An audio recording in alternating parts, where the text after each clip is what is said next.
Deepika America से पढ़ाई करके इंडिया आई है। उसे घूमने का बहुत शौक होता है। वो हमेशा ऐसी जगहों पर जाना पसंद करती है जहां शायद ही कोई जाता होगा। कमरे में बैठी दीपिका अपने लैपटॉप में घूमने के लिए ऐसी जगहों की तलाश करती थी जहां कोई जाना पसंद नहीं करता। वाह, आखिरकार मुझे अपनी पसंद की जगह मिल ही गई घूमने के लिए। दीपिका अपने चाचा जी के पास जाती है और पूछती है, चाचा जी, ये कुलभाटा कहाँ है? कुलभाटा क्या करना है जागे? वहां कोई घूमने वाली जगह तो है नहीं, सब वीरान है वहां। नहीं चाचा जी, मैंने पढ़ा है, उसका इतिहास बहुत पुराना है, जब ऋषि मुनि हुआ करते थे। हाँ, ऐसा ही कुछ समझो। प्लीज चाचा जी बताइए ना, क्या है इसकी कहानी? दीपिका के बार बार पूछने पर चाचा जी उसे कुलभाटा की 1000 साल पहले की कहानी बताते हैं। आज से 1000 साल पहले कुलभाटा, जो कभी राक्षसों का इलाका हुआ करता था, वहां बस राक्षस ही राक्षस रहा करते थे। दूर दूर तक किसी इंसान का नामो निशान नहीं था। अगर कुलभाटा की तरफ कोई इंसान भटकते हुए चला जाता तो कभी वापस नहीं आता।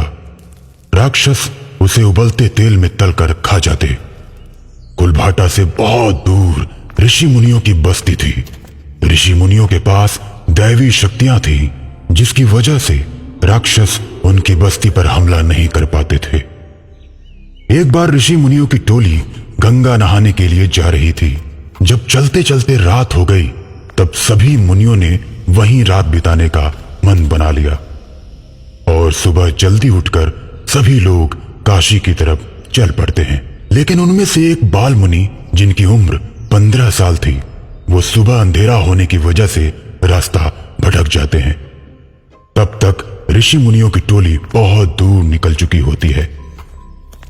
अब बाल मुनि अकेले ही चलने लगते हैं और रास्ता भटक जाते हैं। वो रास्ता कुलभाटा की ओर जा रहा था। बाल मुनि अपने ऊपर आने वाली भयंकर विपत्ति से अनजान लगातार आगे बढ़ते रहते हैं और थोड़ी ही देर के बाद राक्षसों के इलाके में पहुंच जाते हैं। राक्षस उन्हें चारों ओर से घेर लेते हैं और पकड़कर बांध देते हैं। उधर ऋषि मुनियों को पता चल जाता है हमारे एक बाल मुनि नहीं है, और एक ऋषि अपनी दैवी शक्ति से पता लगा लेते हैं कि बाल मुनि को राक्षसों ने पकड़ लिया है।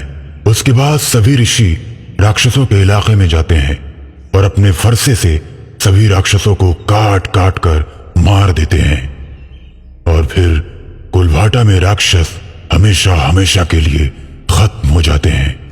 अरे वाह चाचा जी, कितनी जबरदस्त कहानी है कुलभाटा की, यहाँ तो जाना ही पड़ेगा।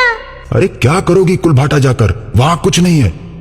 नहीं चाचा जी, वहाँ जाकर मैं देखूंगी जहाँ 1000 साल पहले राक्षस रहते थे, वहाँ कैसा लगता होगा। दीपिका के न मानने पर पूरा परिवार कार से कुलभाटा के लिए निकल पड़ता है। कुलभाटा पहुंचने से कुछ दूर पहले एक बूढ़ा आदमी कार के सामने आ जाता है। दीपिका के पापा कार रोक देते हैं। अरे बाबा जी, क्या आपको मरने के लिए मेरी ही गाड़ी मिली थी? देखिए, मैं इसीलिए मरना चाहता हूँ कि तुम लोग कुलभाटा न जा पाओ। क्यों भाई, हम क्यों नहीं जाएंगे? कुलभाटा जाने के पैसे लोगे क्या? नहीं साहब, पैसे क्यों लूंगा, मैं तो बस इतना कहूंगा कि मत जाइए। कामिनी जाग चुकी है, 1000 साल के बाद वापस आ चुकी है। इतना कहकर बूढ़ा आदमी चला जाता है। फिर दीपिका अपने चाचा से कहती है, चाचा जी, ये लोग डराकर पैसा कमाते हैं, चलो आगे बढ़ते हैं।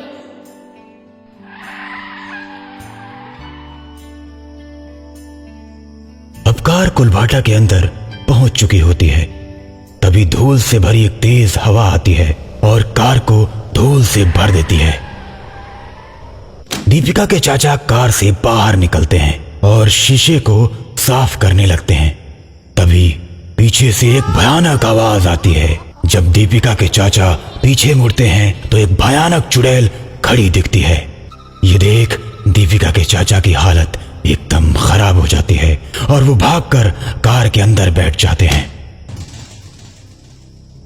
देखो, मैंने बोला था मत चलो, लेकिन नहीं, तुमको राक्षसों की जगह देखनी थी। भैया कार मुड़ाइए और भगाइए, नहीं तो हम सब मारे जाएंगे। दीपिका के पापा कार मुड़ाने के बाद चलाने की कोशिश करते हैं, लेकिन कार टस से मस नहीं होती।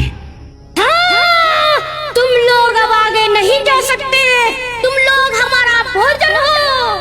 इतना कहकर चुड़ैल सबको खाने के लिए आगे बढ़ती है, लेकिन तभी वही बूढ़ा आदमी अचानक से बीच में आ जाता है और अपने हाथ के कमंडल से जल लेकर मंत्र फूंक कर चुड़ैल के ऊपर फेंकता है, जिसके बाद चुड़ैल जलने लगती है और जलकर राख हो जाती है।